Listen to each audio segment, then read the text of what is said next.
Welcome back to the PPM Winter Circle podcast. My name is Hunter. To my right is Mr. Rodney. Hello, guys. In the black jacket is Mr. Randy. Hello. And in the Winter Circle podcast that could be your own is Mr. Ricky. Hello, guys. And as y'all can tell, we got a guest here today. And who are you? My name is Jesse Lowe from Crossville, Tennessee. All right. Got Mr. Jesse Lowe here. A couple reasons why we got him here. But first off, we're going to start with a little background information on Jesse. If you're around from the southeast area, you know Jesse Lowe. And Mr. Jesse, if anybody knows you, they know exactly what I'm about to ask and how you are. But how'd you get started in racing? Oh, brother, first of all, thanks for having me here. This is a really cool deal you guys have going on, and listening to all the podcasts and just hearing the stories you guys have is definitely a really, really cool thing to get to listen to. But no, I got started racing just from birth. Honestly, my dad has done it. He started out at Crossville Raceway back in the 80s and really just never knew anything different. And when I grew up, I didn't want to be a basketball player or a firefighter or a policeman or any of that. I wanted to be a race car driver. So I started out in front-wheel drive cars when I was 11. And, back then we didn't have junior front-wheel drive or B sportsman or none of that. So, I got through to the Wolves first thing. And I was very thankful for that because it was pretty cool being 11 and 12 years old. You get to go out there and race against adults, and you just learn a lot faster, I feel like, that way. But it definitely wasn't near as safe as the junior classes are now. So did that and worked my way up. I think I've ran about every class there is. I've ran modified street stocks, steelhead late models, crates. Drove an open wheel one time and got black flagged for spinning out too many times. So I don't really tell that story too much, but I've been around it now. I'm 32, so I've raced for 21 years and dedicated pretty much my whole entire life to it. Yeah, Absolutely. And you're pretty much a champion all the way around. Not this past year, but the year before, you had a very successful season with American Crate All-Stars. Yeah, I did. We had a BMF chassis that Chad and Corey Hitchcock made or built, and we had a good year with that. And then at the end of the year, I switched back to CBR chassis and got to wrap up that points title. So that's a pretty cool deal to travel and see everywhere. That series. I got to know that PPM does a really good job about supporting them and giving them a very good deal. But things. But I know that it's really cool to go out and see all the different racetracks and get to meet new fans and see new places. Absolutely. And it seems like this year you're taking a turn. You're getting out of the driver's seat and into a different one. What are we looking at here? Yeah, just with racing in general anymore, I think we all know here, especially you guys that work in it every day, it's just taking a little bit of a turn for the average Saturday night racer where it's just kind of getting hard to do at a competitive level unless you just have a lot of time and dedication to give to it. And with my career choices and I'm about to be a married man here in a couple weeks and just trying to get a family started and stuff. I just didn't have that time and dedication to give to racing, to go race against the Randy Weavers and, people that's just racing against on a Saturday night. So the way I thought that I could give back is to hopefully step in the role of race director / management role of Mountain View and make Saturday night racing just fun again and competitive again for the people that can't go and travel. And I want to bring the series kind of feel and the fun and excitement back to Saturday night racing where, the families can come, the fans can come, the kids can come, and everyone knows they're appreciated and it's going to be fair. And then when they go home, they know that they want to come back the next Saturday. Absolutely.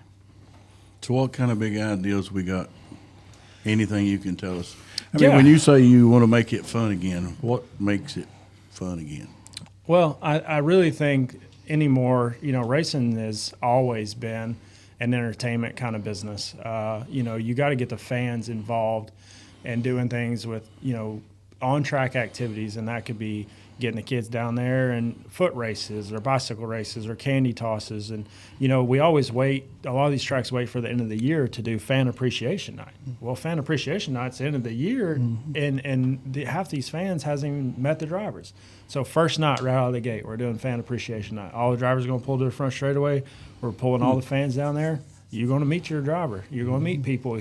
And you got to build that relationship because I don't know about you guys, but I go to basketball games because I have a friend that plays or a cousin that plays, or I have that connection that I get into it because I want to support them. And so, we got to get the fans back to a connection with the race car drivers. And I think that goes all the way up to the NASCAR level. And I feel like that's kind of why that struggles too, because the fan driver connection is missing. So I'm going to try to bring that side of it back. Right. Well, it's like anything in life. It's about relationships. Yeah.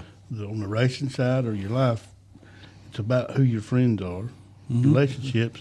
And then you get to meet the driver and you say, hey, I like this guy. And you're right. They'll come and support him. Yeah. Right. And then you also got to realize, and I think you do, you're not in the racing business.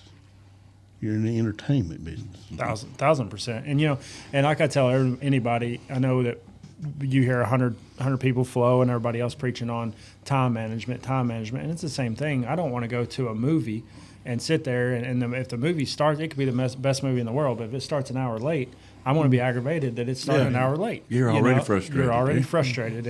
And that's the thing is it may be these fans' first time come to the racetrack. You don't know if it's their first or 101st. And so I'm trying to give them a fresh new show every weekend or something to go home and talk about and give them something exciting to talk about through the week, and going up. And I really hope my goal is to create an atmosphere and a staff that can handle things, and then I can kind of go around and manage and feel things and go sit up in the stands and hear what people are talking about or go talk to people. But that also, you got to have an on-track product that's good as well. And that's going to come down to track prep and making the rules fair and fun, fun for the driver, because I don't care what it is. I don't care if I'm racing shopping carts or racing super late models. If I know if I'm the same playing field as the guy beside me, yeah, exactly, I can take a butt kicking. Yeah, and I mean that's so. And it just, and I'm going to stress this to a lot of people at the drivers meeting and stuff, is like, you take a lot of time and effort away from your families. We all do. If you're in it, you're taking time away from your families. And the last thing I want you to do is take time away from your kids, your wife, your families to come out here and get cheated. That is going to be a big thing for me. And I know Randy Weaver talked about it in the last podcast that he just wants a fair shot. That's all you want. And I can handle that. And that's kind of why I sold some of my racing stuff out, is because I knew a lot of times I was getting beat and on a fair playing field, but that was with the series. On a weekly race, I didn't know if I was getting beat by fairness or tires or motor, and so it's just frustrating to spend time and money and you just don't know. And so I want to give that clarification to the drivers that when you come to Mountain View, you're going to race and you're going to be treated fair, but you're going to be right. And if you're not right, you're not getting paid. That's just so you're going to police it. Yes, 1,000%. That works in so many ways. That not only puts you on a level playing field, but it will keep cost down.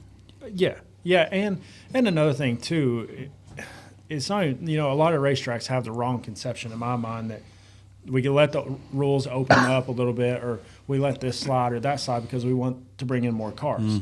And I just have a total opposite approach on that, because I'm not, like I said, I would rather go and get my butt kicked with a series and travel 3 hours, but I know the tech's right. I know that, everyone's on the same playing field, and go 30 minutes and get cheated and not enjoy it. And so I think it draws more people. The more people I talk about having strict tech, there's not one person that's been like, oh, that's a bad idea. Not one. Everyone's been like, thank God, for I hope you really do that. So that's going to be my main thing for the drivers, is to let them know that, hey, I don't care if you're front wheel drive, Crown Vic, Steelhead late model, you're going to be on the same playing field. Well, that's where I know when we was racing, you want to know whether you need to work more to get better, or if you can even legally catch them. Right. Right. I mean, if you're not willing to do what they're doing, you're not catching them. Yeah, we had situations back when we raced asphalt. Yeah. They changed the rule book. Yeah. We caught the guy, and the tech man said, yeah, he's illegal. And we thought, yeah, we're so. I run second, and then tore him down. And then the tech man, they went and changed the rule book next week. Yeah, and so you can imagine how we felt. We're like, we're against the wall. Yeah, well, it makes you feel defeated as well, too. Yeah, you know, and that's one thing that I really just it's already hard enough to come race. Yeah, and so right. why do you want to come race against stuff like that? And another thing too is I've really considered it a lot in my careers. I almost got to the point of where publicly come out and say, hey, I'm cheating something tonight. I'm coming to your racetrack. Find it. Find it. You know what I mean? Like I'm post it publicly and be like, hey, I'm coming wrong. It's your job to find it. Good luck. Yeah. Because that's the thing is there's just a precedent. Like, you take Randy Weaver, you take certain people, Skip Arp, you take these people that if they did some of the same things they're getting beat by that is illegal, they're going to be thrown under a bus a mile. And everything they've ever done is discredited. Yeah, So you take that, that's one thing that I really appreciate about some racers is they take their name and what they have done and take that pride in that they can't cheat, but also I feel like that it costs them a lot of wins because they're not willing to go to that level to do it. And I'm not saying that everyone's cheating, but if you're a racer and you're not pushing that gray area and you're not trying things, and it's not cheating if you're not caught. Let's be real. If the racetrack's not teching it, You're not a true racer if you ain't pushing. Yeah, but it's also the racetrack. It's not the driver's responsibility to have to spend his money to protest a guy to see if he's cheating. It's the racetrack's responsibility to make sure that they are in your rule book. Yeah, amen, preach, So, brother. hey, I'm sorry, guys. I've said that for years. I've said that for years. Yeah, Why are we having to pay to do your job? Right, I mean, that's the way I always looked at it. Exactly, and it's going to hurt some feelings. I mean, let's be real. It's going to hurt some feelings, but if you're fair across the board and you set it from the get-go and they know what they're getting, it's going to upset them for a week or two, but then they're going to be like, you know what, I really appreciate it. At least I know I'm on the same playing field. So I think once we get through that first little bit, and I hope that, other tracks, I hope we can set an example. I really just want to be a staple for, East Tennessee racing that, hey, Mountain View has really got a good facility. They got good fan stuff. They have good concessions, but they really treat their racers with respect and they really appreciate them. And I know I can go there, have fun with my family, and come back the next week and do it all over again. Yeah, I think you'll see if you'll do that. I think you'll probably actually pull cars. I hope so. You'll start seeing cars come in. Yeah, I think so too. I mean, that's the goal. And so we'll see. I think one of the biggest things is you said something about kids a while ago. And I was sitting there thinking, everybody we've had on this podcast that's a racer, been involved in it, they were in a family just like you that was around it. So it's important that the racetrack has something for the kids to draw them because that's what's going to keep it going. Yeah. I mean, and honestly, you got to have. I mean, there's tons of times, especially when kids get 7, 8, 9, 10 years old. If they want to go do something, mom and dad usually like, all right, let's go do that. If whether it's a movie or skating rink or bowling, so you want that. You want their choice to be the racetrack. Exactly. And let mom and dad come hang out. So we got some cool things planned. Definitely for like some kid zone stuff, some fan zone stuff. Just because a lot of the racers are all for it if they have the opportunity to do that. And so I really hope to put some of that stuff in throughout the year. I'll add this in there. I'll let you talk in a minute. I kind of like you like this. Quiet. But anyway, All right. Years ago, I had a guy tell me that the biggest demographic money-wise was 12 to 14-year-old kids. I can believe it. So you take that, and if you can get them involved in whatever and wanting to come to the races, having a reason to come to the races, mom and dad's going to follow. Yeah. I definitely. They're the kids that's got the money. Yeah, I agree. And because parents want to spend time with those kids too. So they're going to go, and like I said, I just hope to make it. And I don't want the fans just to either sit there through the night. Like I want them to be involved, and whether that's getting them some frisbees with some drivers on it at the beginning of the night that they can pull for, or just doing something to make it a family fun event for everybody is really what I'm doing. I got an idea. Okay. You need a mascot. I know a guy. Hunter? Yeah, Hunter could be your mascot. But No. might as well. I don't kind of- even have to wear a costume. What kind of name? I just showed up Yeah. to like, Mountain View's You could be running like the Charlotte, like the Leprechaun lug Lucky nut. 7 here. Yeah. You could be lug nut. Yeah. Hey, I like it. I think we got I'm a just job for you. joking, man. Lug nut. Leprechaun Lucky 7 here. Yeah. Hey, lucky 7 points. There we go. Little leprechaun running across the grandstands and throwing little coin candy. and You'd stuff. probably terrify the kids. I probably would. That's all right. Oh my God, it's real! Throw like a box of Lucky Charms up there or something. Hey, And then you have people following you home trying to see if I can get your gold. Yeah, You're or like right. them little Keebler cookies. My family made them. You're liking this way too well. yeah, he's way too excited about this. Mr. Jesse's talking about like policing the rules and stuff, and along with that, and cracking down on them. Are there any rule changes you're going to make this year? Well, I really just got this in this position a couple of weeks ago, and really had to do a lot of work in a short amount of time. So we're trying to nail down the rules. I don't really see a lot of big changes coming. We're going to try to just make more things black and white, make them more simple, so that way it's not as confusing for new racers coming in, but also during the race night, hey, the book is the book, and there is no gray area. So I'm really going to rely on Joe Bird, and I take my dad's consideration in, and things I don't know, I really reach out to the front wheel drive guys that do it all the time, and not just the ones that win, but all through them, to ask them, hey, what does it take to get you to come race, or what kind of rule changes do you think would bring more cars or be more fair? And so there's a lot more work to it, and you guys know that, than what the average person thinks. I know a lot of people think the decisions are made just straight from the hip or out of thin air, but that's really not how it goes at all. So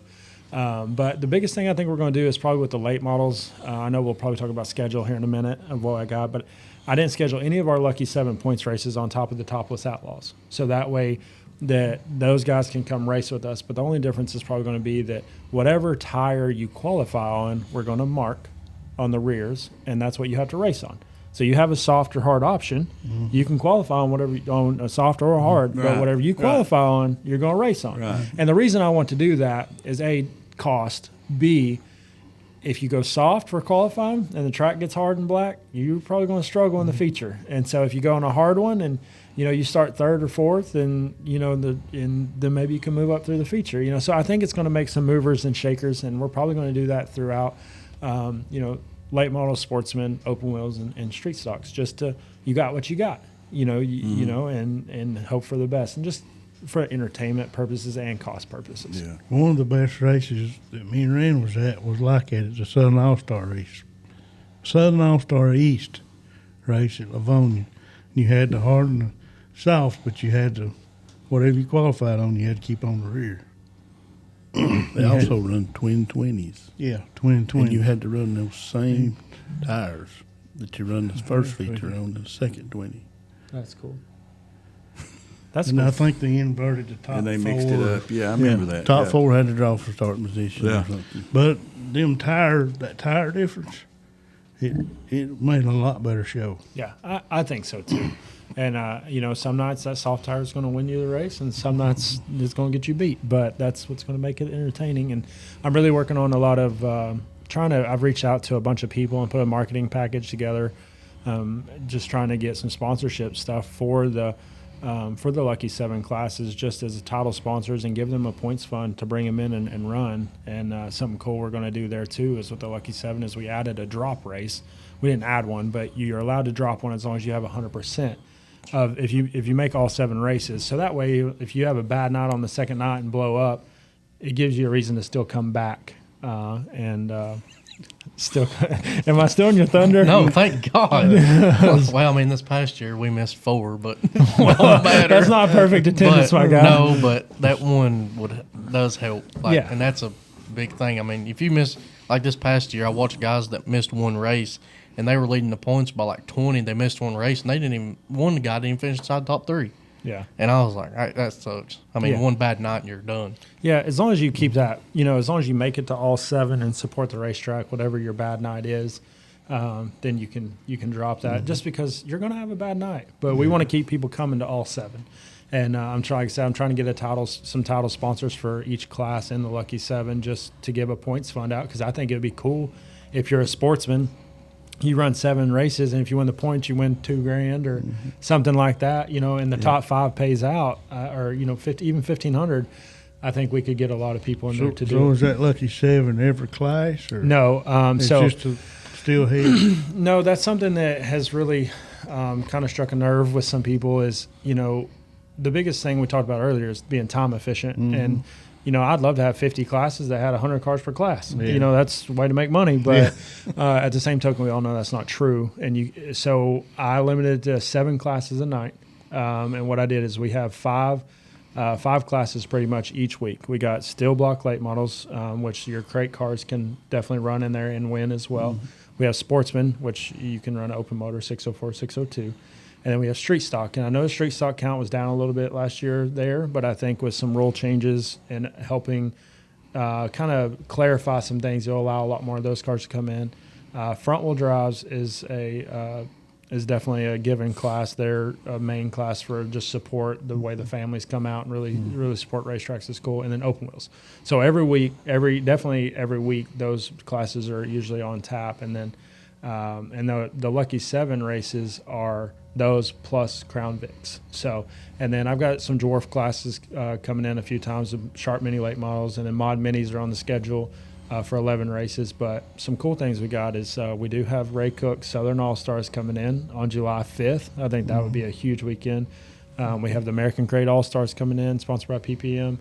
They're coming in. The Best Palmer 604s are coming in. The Cumberland Plateau Open Wheels are coming in. So we tried scheduling less races, only racing maybe 2-3 times a month at best, but trying to put quality shows in there with time efficient stuff as well. So we do have the Cheaters now. I know that's a big thing at Mountain View. We're actually trying to partner maybe with another racetrack and do like a 2-weekend deal or a 2-night show or something like that with that. So. But we're saving that for the end of the year so that way people can. What are you looking at me like that for? I was about to ask, is this going to be one of them you got to cheat the first 2 weekends and then take it back apart and cheat the last 2? No, we're saving that for the last race of the year. Brand Because new body had turned apart. Yeah, because I want people to come out like. I love for the fans too when people do have nice race cars and they take care of their stuff, and they show their sponsors off, because I think that goes a long ways, especially with getting people involved and definitely getting sponsors involved. So I don't want you guys going out there and tearing your stuff up. That gets expensive. But I think going back to what we were talking about earlier, figuring out a way for at least a handful of drivers, say like one in every class, to come to the grandstands at some point in the night, just to visit with those kids. Yeah, I love that. And honestly, saying that, I love that, the American Crate All-Stars, they give out the Frisbees and they throw them out. And then whoever has the winning driver, gets to come to Victory Lane and wins like a $50 gift card or something like that.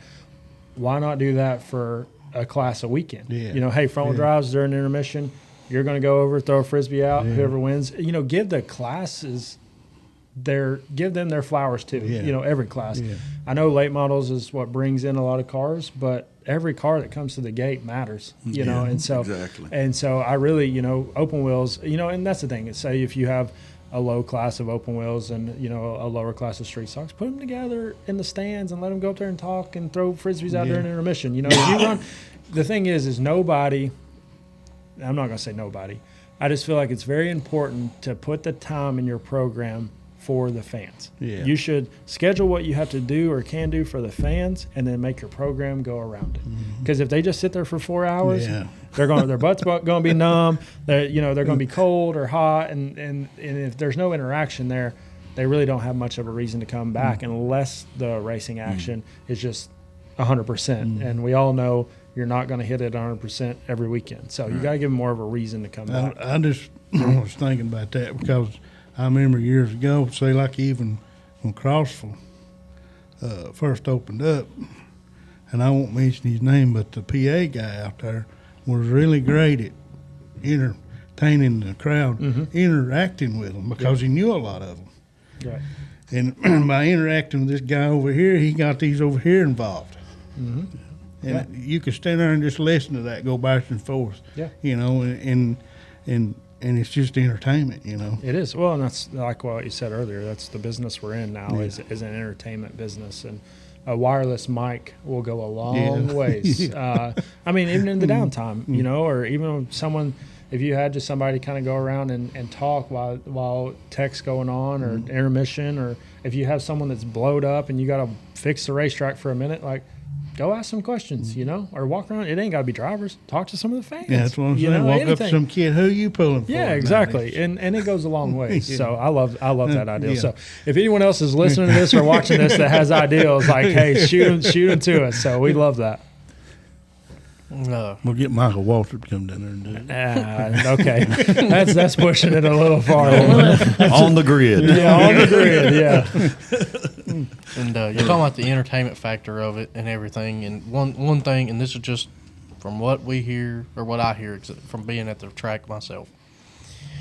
What are you going to do moving forward with the class as far as everybody's mad they have the hot lap qualify and only the sportsmen and limiteds get to qualify? How are you going to do that? Like, what's your plans with any of that kind of thing? Well, I've race directed twice in my life, first off, and we all have this grand ideal of how we would do it all, right? And so now it's time to put my money where my mouth is. But honestly, so if I can run an efficient program, I hate hot lap qualifying. I will go to the grave with that. You guys spend a ton of money and time all week on putting new parts. I mean, if you blow up and you put a whole new motor in or anything, rear end or whatever, and you got to go out and lay a lap down that determines the rest of your night, I hate that. And so I'm at least going to give a hot lap, green, white, checkered. I would like to do it if I can do it efficiently. I'd like to do it for all classes. But if you have 8 cars or less, I'll probably hot lap qualify you and go to a feature. But, definitely late models. Go ahead. But what I was going to say, but what does that come down to?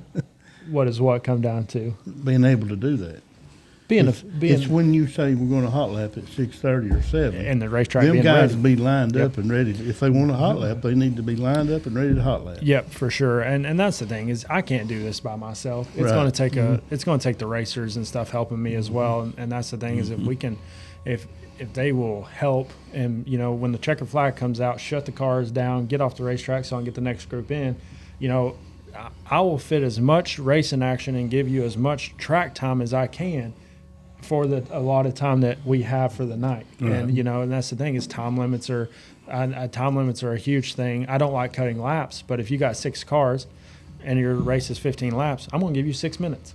If you want to wreck every lap and you get 1 lap in with 6 cars, that's on you. But I'm going to give you your laps and you can run them and race as hard as you want. But I feel like we got to be efficient, but I want as many people to have as many laps as they can, because I hate nothing more than working all week. You drive 2 hours, you park for an hour, you go through tech, you get a hot lap qualifying, and you got the wrong darn gear in, and now you got to start 11th, and you make $100 because you've never been there before. I hate that, and I feel like it's a disrespect, and I feel like if you run a good enough program, you shouldn't have to hot lap qualify every single class. So, and that may be just 1 lap qualifying even for a class, but at least they get a lap to lay down. They get to see the racetrack, feel the racetrack, go out there and make sure their car's right. And even if it's just 1 lap, at least they get a chance to lay something down.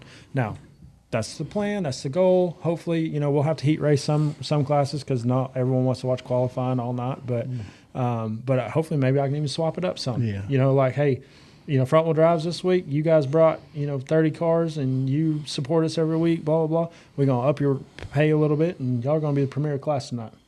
Let's line up and go. Yeah. Just something like that. I just want to try to give everyone their praises and flowers too.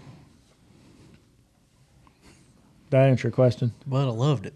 See if it'll happen. I'm good with it. Well, I like it. Well, like I said, it's going to take all of us. Absolutely. And that's Well, the that thing. was my point. It takes everybody to make it efficient.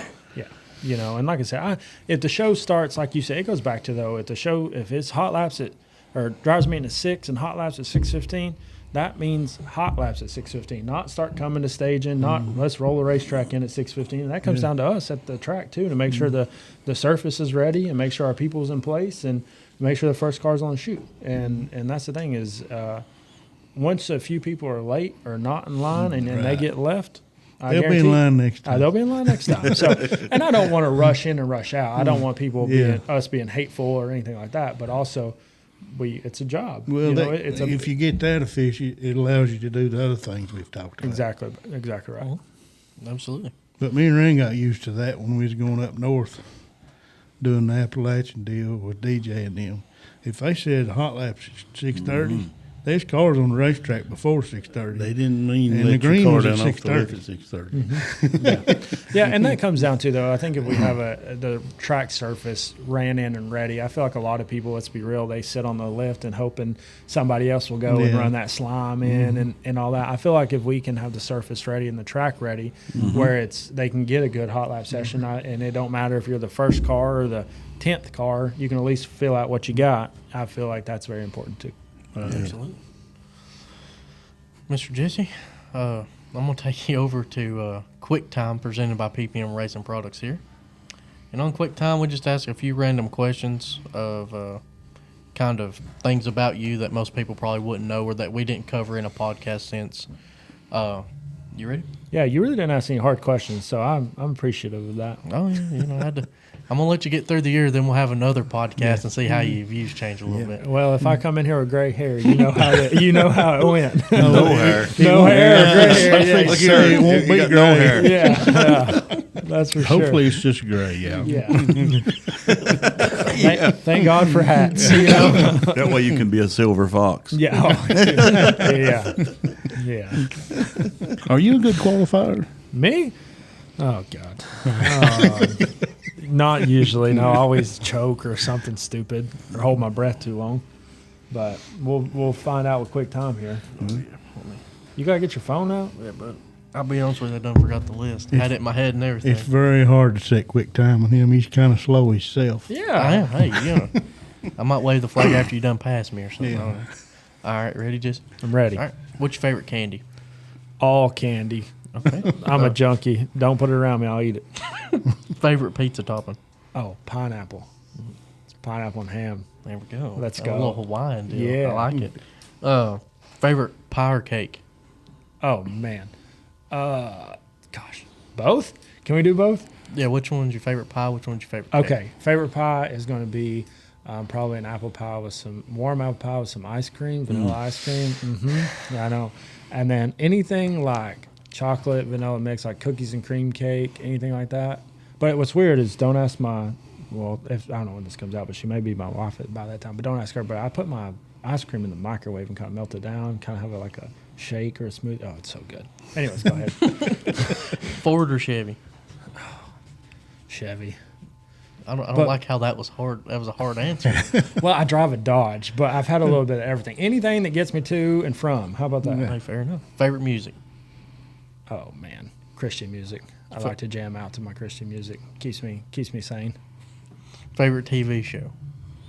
Boy Meets World. I grew up, and Topanga was my crush, and you know, Boy Meets World. But that's something cool. Me and Olivia, we that's what we bond over is a lot of our TV shows, and that's kind of our time. So I've got a bunch of new favorites now. But the older I get, the more sentimental and emotional I get. So we can't be watching those sappy shows. I'll be sitting over there teared up, and she's laughing You at do me. know So- what he's talking about, don't you, boy? Miss Will? Yes, I do. Okay. Well, Hunter, he's a little red, guess you so could- I'm almost wondering if Topanga wasn't his crush. Have you ever Hey. watched Andy Griffith show? Yeah, of course. Wow. I ain't never heard of it until I met these guys. Never watched it. How old are you? Or Hee Haw or whatever it was called. How old are you? Be 26 Monday. 26. Well, happy early birthday. Oh, well, thank you. And you've never seen Andy Griffith? Never seen it. Never even heard the name. So did he Uncool. set fast time? Uncold. Oh, we still got another question here. Uh-oh. See, that's the problem with setting fast time around you. we have spun out and wrecked. I've said before, he tells you to go high and it's the low. Yeah. We have spun out and wrecked. We're breaking every corner Yeah, down. absolutely. Yeah. I pulled up there to get a piece of sheet metal pulled, and they pulled the whole nose off. If you could stop laughing and ask this question. If you're on the road, what's your snack and drink combo? Oh, buddy. Definitely sweet tea. Sweet tea everywhere I go. It's bad. And then snack is going to be, oh, goodness. I don't know. I'm not much, unless, like, dude, listen, I'm like a little Debbie connoisseur, okay? I know it's awful, but probably an oatmeal cream pie and a sweet tea. I don't know what you're talking about. No? I don't know what little Debbie's are. Oh, have you ever heard of Big Deborah? I've heard of Big Deborah. Big Deborah? I've heard of her. I've heard of her. Yeah. I have to stay away from I bet. I was very concerned. I was like, "You really ain't never had a cream pie before?" Oh yeah, I ate was the like, whole box if you didn't live there. yeah. That's the worst part. Is A cream pie. yeah, yeah. I eat them by the case. Yeah. Did you say 8 or A? That's the worst part with like Olivia. We're the worst. We'll be sitting there like we won't buy any like junk food at the grocery store. And we're both there at like 8 o'clock looking in the pantry, and it's like, well, we ain't got nothing, so we'll go to freaking Dairy Queen and get a sundae instead or a Blizzard instead. So no hard questions. So I like this. Well, I want to ask this question. Okay. It's kind of started like the last podcast, but do you have a story? Can you got a story in mind of something that's funny that happened at the racetrack or interesting you saw at the racetrack? Oh God, yeah. There's Can you narrow that down? yeah. No, there's plenty. And kids watch this show. Yeah, I know. That's the thing. There's plenty. I probably have more like myself. I probably have more embarrassing stories than I do. Well, that's what we want to hear. Yeah. Let it rip there, Jesse. Yeah.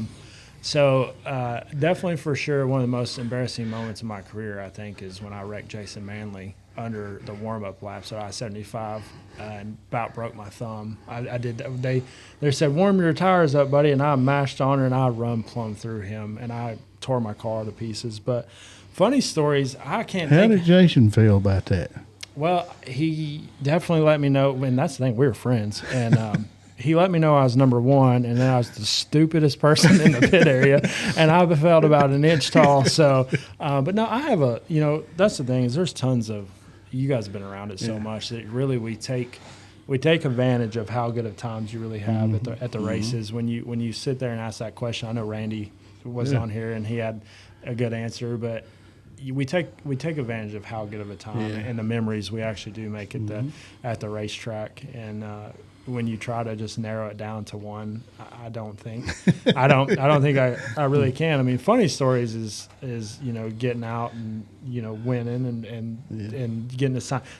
The weirdest thing I've ever signed was a foot at Wartburg, of all places. Like just a bare foot at Wartburg. I've done that before, and that was random. But it was fan appreciation night. This girl just wrapped her foot right up on the car and was like, "Can you sign my foot?" And buddy, of course, I was 16 and thought I was the stuff. I sign anything, So, but no, it's you really.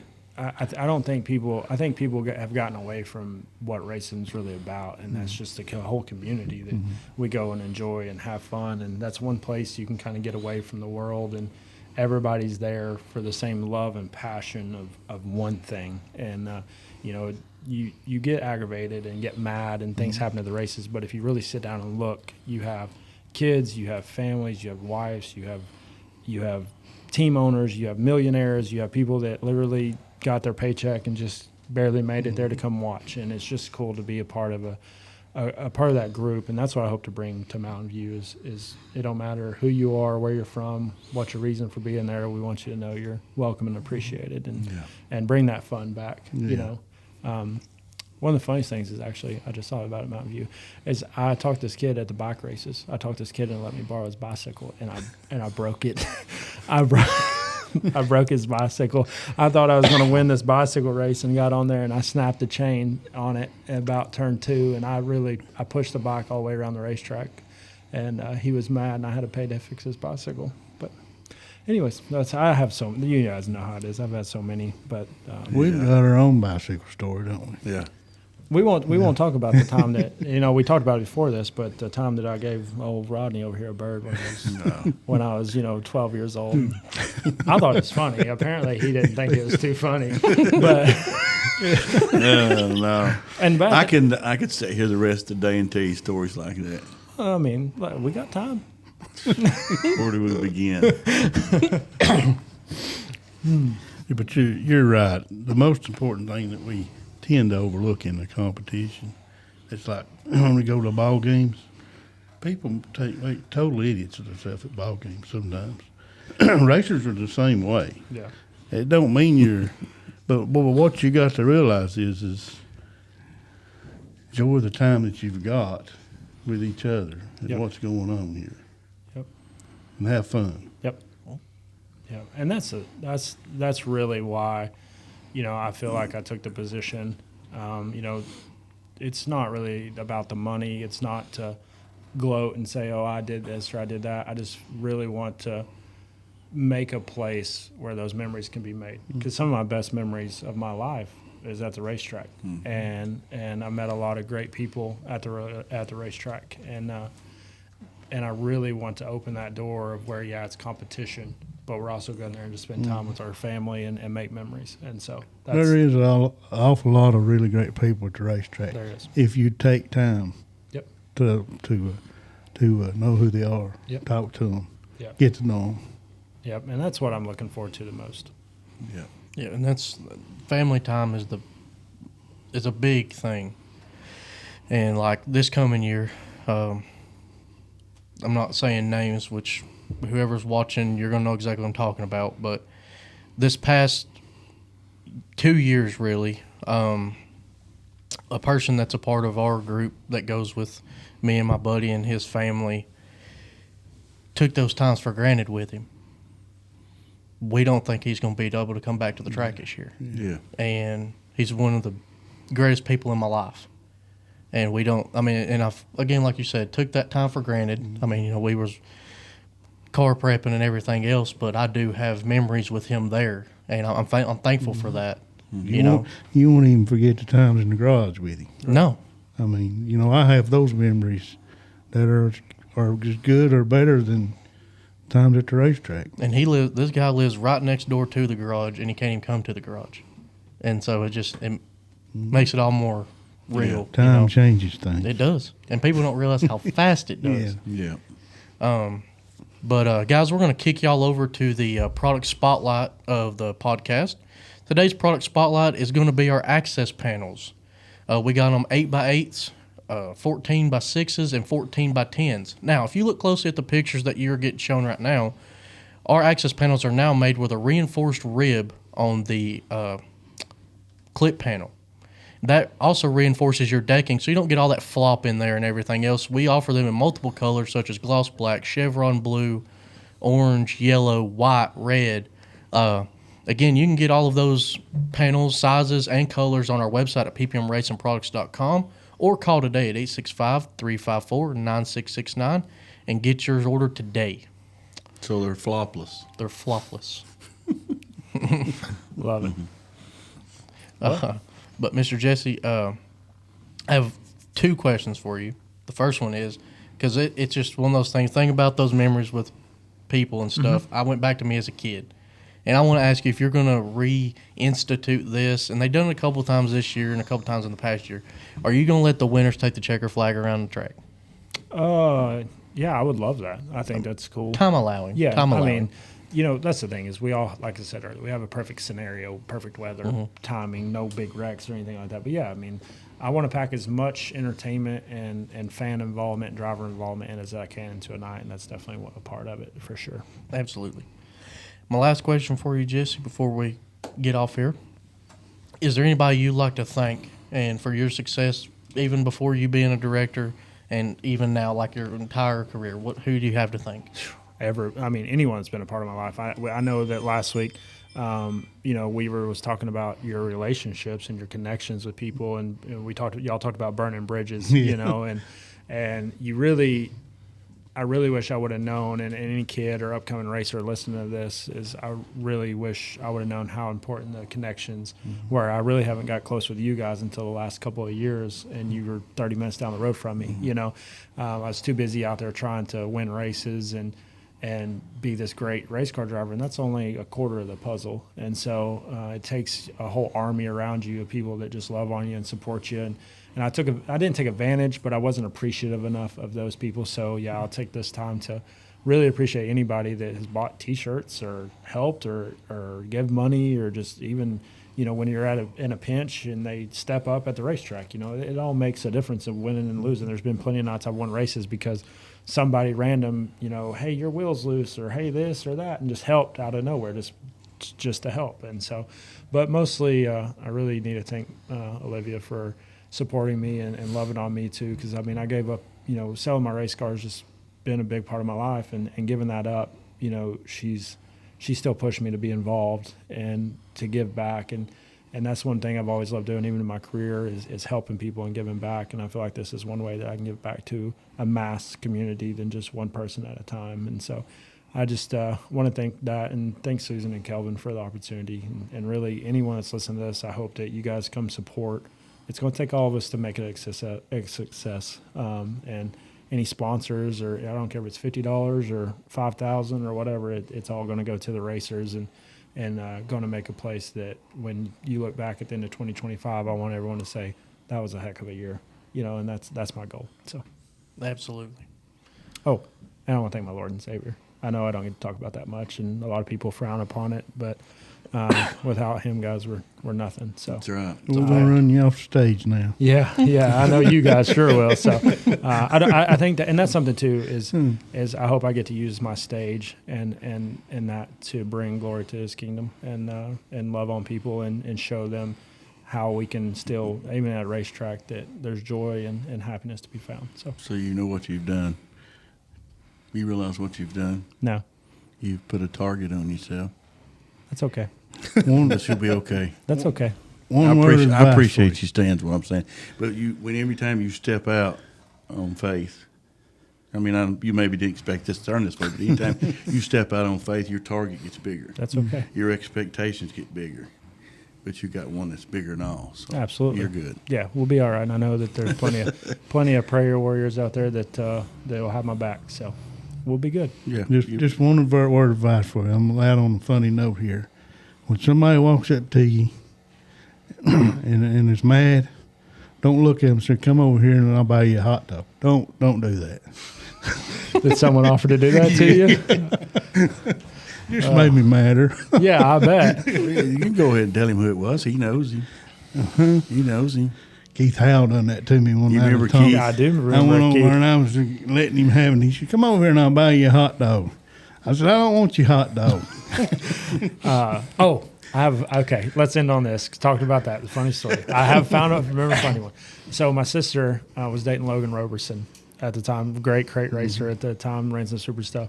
Well, me and him went to Bulls Gap and we're running one night, and we're running I'm running 7th, and we've ran all green flag race laps, and I think it's 3 to go and a caution comes out. I'm 6 and he's 7th. But we took the green flag and we go into turn 1, and he never checked it, buddy. I'm talking on the rev limiter, just pow, pow, pow, pow. He runs through the left front, the door. I mean, killed the car. And we had 3 races in a row. It's with the American Crate Series.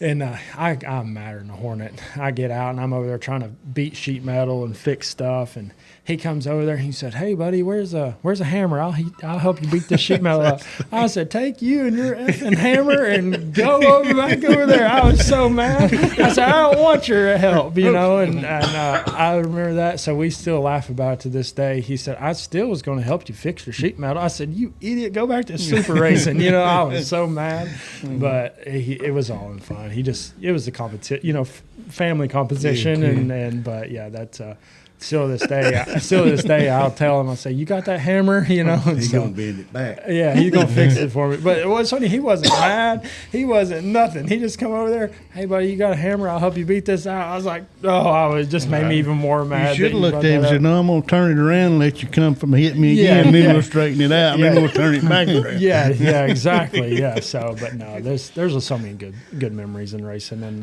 I hope to be able to create an atmosphere and a place for people to make those memories at Mountain View. So, if you're listening to this, come support and just get with me if y'all have any questions. Absolutely. And we appreciate you very much coming on here with us, Mr. Jesse, and kind of giving us an insight of you and what you're going to be up against this year. We pray and give you all the success this year that you can handle. I mean, it's going to be, can't wait to see what you can do. Oh, it's Very going to be fun. excited. It'll be fun. Be a good time. But that's going to be it for this podcast, guys. As always, we all here appreciate you for watching the podcast, and thank you to everybody who has liked and subscribed and interacted with us. We love hearing about it. So we thank you all for doing that for us. So if you haven't already, make sure to hit that like and subscribe button. Comment down below what you thought about the podcast or who's Hit that button. Hit it.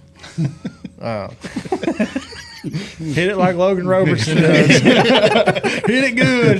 Sure, like it. He's going to share his hammer with you. Yeah, he's going to share it all, buddy. And just comment down below if there's anybody else y'all want to see on here. For all your racing products needs, go to ppmracingproducts.com. And if you have any questions, tech help, or just want to order some stuff from us guys, make sure to call us at 865-354-9669. And we will see y'all in the next one. Thank y'all for watching. Hey, subscribe, like. Hit that button. Come on, get it up on the wheel. Go in there. You just smell poop or see Jesus. Let's get it done.